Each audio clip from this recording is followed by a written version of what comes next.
сайёҳӣ ва ҳунармандӣ ду самти афзали сарватҳои миллӣ ҳастанд, ки бо ҳам алоқамандии зишт доранд. Сайёҳон ба таваҷҷӯҳ ба ҳунарҳои миллӣ ба кишвар рӯ меоранд ва тавассути онҳо чунин ҳунарҳо ба ҷаҳониён муаррифӣ мегарданд.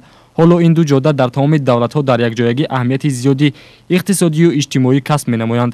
Асосгузори сулҳу ваҳдати миллӣ, пешвои миллат, президенти ҷумҳурии Тоҷикистон муҳтарам Эмомалӣ Раҳмон зимни паёми навбатии хеш ба Маҷлиси олии мамлакат соли 2018-ро соли рушди сайёҳӣ ва ҳунарҳои мардумӣ эълон доштанд. Бо ҳамин мақсад шурӯъ аз соли нави 2018 дар шаҳри Турсунзода ҷаҳати ҷалби ҷавонон ва наврасон ба ҳунаромӯзӣ тадбирҳо андешида мешавад. Дар осорхонаи таърихӣ ва кишваршиносии шаҳри Турсунзода маҳфилҳои расомӣ, кулолгарӣ, кандакорӣ, ҳайкалтарошӣ амал менамоянд, ки ҳадафи асосии масъулини осорхона омӯзиши касбу ҳунар ба кӯдакон ва наврасон мебошад. бо ташаббуси асосгузори сулҳу ваҳдати миллӣ, пешвои миллат, президенти муҳтарами кишварамон Эмомалӣ Раҳмон, ана ин соли 2018 соли рушди сайёҳӣ ва ҳунарҳои мардумӣ эълон гардид.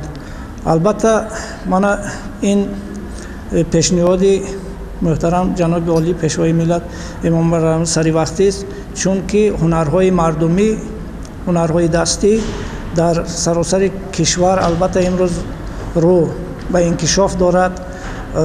бисёр ҳунармандон ин иқдоми роҳбари давлатро хуш пазируфтанд, чунки ҳунармандоне ки ба ҳунарҳои мардумӣ, ҳунарҳои дастӣ, ҳунарҳои халқӣ сару кор доранд, аз супурдани андозҳо озод карда шуданд. ин ба он оварда мерасонад ки ҳарчи бештару бештар ҳунарҳои мардумӣ ривоҷ ёбад. роҳбарии маҳфили расомони ҷавонро дар осорхонаи марказии шаҳри Турсунзода Тилавмурод Каримов бар уҳда дорад. ҳунаромӯзони инҷо дар чандин мусобиқотҳои сатҳи ҷумҳуриявию байналмилалӣ ширкат варзида борҳо сазовори ифтихорномаву тӯҳфаҳо гардидаанд. қайд намуд дар идомаи суҳбат директори осорхонаи таърихӣ ва кишваршиносии шаҳри Турсунзода Тилавмурод Каримов. инчунин як муассисаи таҳсилоти иловагии шаҳри Турсунзода, ки дар он ҷо гурӯҳҳои гуногуни ҳунарҳо ба хонандагон омӯзонда мешавад.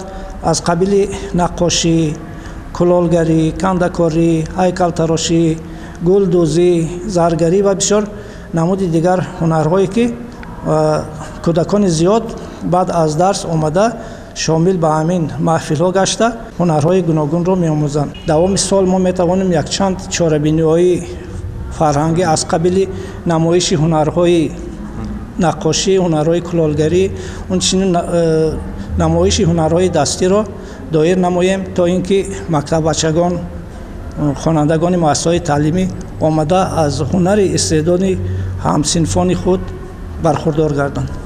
масъулини осорхонаи мазкур дар оянда нақша доранд ки бо фароҳам овардани шароитҳои беҳтар кӯдакону наврасони шаҳри Турсунзодаро ба ҳунаромӯзӣ ҷалб намуда дар рушди ҳунарҳои мардумӣ саҳми арзандаи худро гузоранд.